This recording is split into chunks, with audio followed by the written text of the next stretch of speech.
Day 2. It's about 11 o'clock this morning. I woke up around 8:30 and found some critters scurrying in my garbage over there, so I had to chase them away. And I made myself some breakfast. Utilized 2 canteen cups and an Nalgene cup. In the canteen cup, I gathered water in one, and I boiled in another some tea. And then in this one, I boiled some rice and some chicken bouillon for breakfast. And also utilized one of the 5-piece mess kits, the pan. Killing time, and I decided to see if I can sleep outdoors tonight, so I'd construct a shelter with a hammock. I don't think I'm brave enough to sleep on the ground just yet, due to the 3 or 4 ticks I found on me this morning, so I don't know about that. What I did was I took a tarp. Unfortunately, this tarp doesn't have an exact center. It has 4 girth holes, but nothing dead center, so I had to wing it. I tied the best center to the trees. I anchored them into the ground so it doesn't fly away, and I gave it some lift over here utilizing some tree branches, and I sharpened the ends and stuck them right down into the ground. So I'm going to see if that works out for me tonight, or later on this afternoon if I want to take a quick nap. What I've been doing to cut down branches and trees is using this Tom Brown tracker knife. This is the large scale version. There's also a mini version, which is probably about 1.5 inches shorter. This thing cuts through anything. It has a saw blade. The saw blade actually is not that good, to be honest. It doesn't stay on the mark. It falls off a lot trying to saw it in, so I'm not too happy with that portion of it. But as far as the curved blade for chopping and the flat blade for shaving, I constructed the spear in probably about 7 to 10 minutes. It wasn't even that fast. It wasn't even that long. And actually cutting down those 2 poles to keep the tarp up, that took me about 3 minutes each, including shaving the bottom to make a pointy end so I can stick it into the ground. So I really am enjoying this knife so far. It's expensive. It's $200+, but it's probably gonna last me the rest of my life. All right.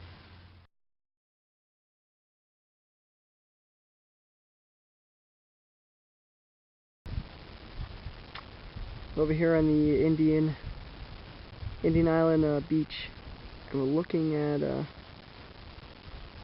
mollusk of some sort. I really can't identify it because I've never seen one of these things before, but that's pretty wicked. And we got some hermit crabs running around here and a lot of mussels. So if I was starving, I think I'd be pretty well fed.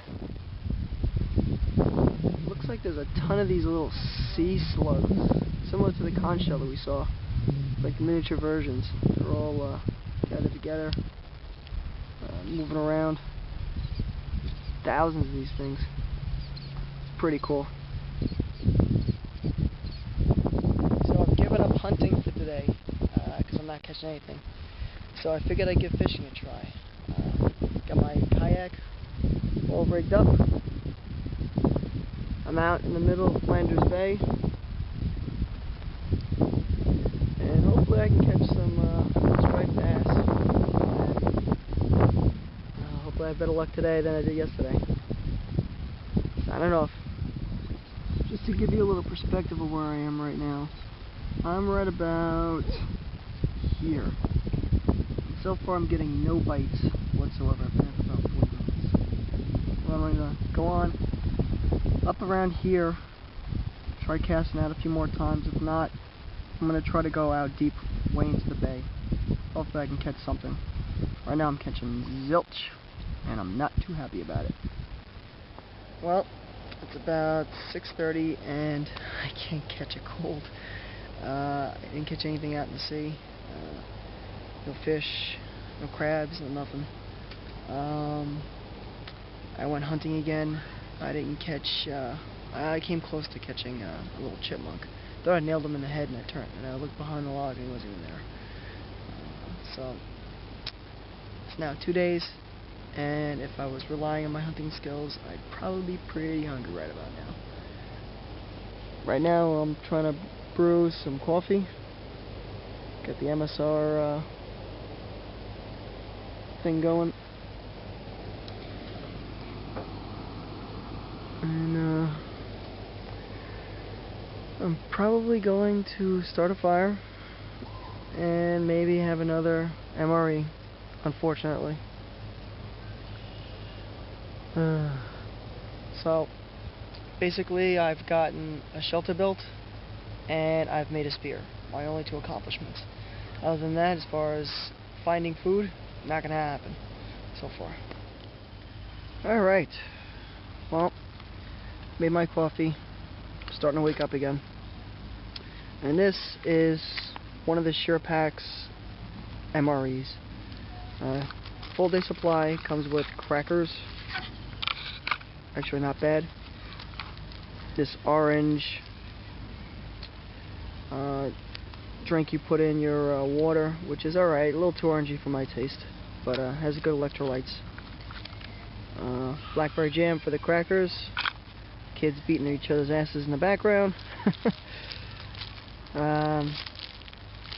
Condiments, you got some coffee, sugar,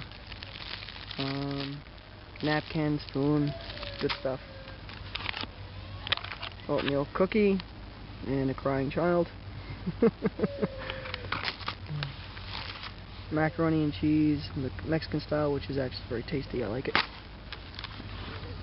And pork, rib, boneless imitation. Haven't tried it yet, but I will get into it. Well, can't wait to eat my supper. Wish it was a chipmunk. Later. I'm going to give you a little tip from me to you, because I found this out quite recently and figured I'd save you guys the embarrassment of trying to do it yourself. We have 2 types of cups here. Here is a cup that fits over an Nalgene bottle. And this one is one of those old school style canteen cups, stainless steel, yada yada yada. Now when you put this Nalgene cup on the burner and the water boils and you go and you reach and you grab this metal handle, you will burn the crap out of your hands. You're gonna need some sort of cloth or a buffer between you and the metal. However, I've had this thing sit on here for probably about, I don't know, 5-10 minutes, and I can touch it no problem, you know. So that would be a significant difference between the Nalgene style cup and the old school canteen cup. You can touch the handle while it's burning. Alright, good luck. Well, second night, and I've created fire. Yesterday I created fire using dryer lint and the Aurora fire starter and added a touch of hand sanitizer because of the alcohol, and it went up really quick. I tried to downgrade myself today, tried to do a little bit more primitive, and what I did was I created char cloth based on Dave Canterbury's video. Put it in a tin, poked a hole, threw it in the fire until it stopped smoking and turned into char cloth. And I made some wood shavings and I threw them in a little pile, put the char cloth in the middle, sparked it with a magnesium fire starter, and it turned into hot coal really quick. So what I did was I continued to blow and blow and blow and blow and blow and blow and blow until finally the wood chips caught, and then I threw my kindling on top of it, and I have created fire for a second night. A little more primitive. May the force be with you.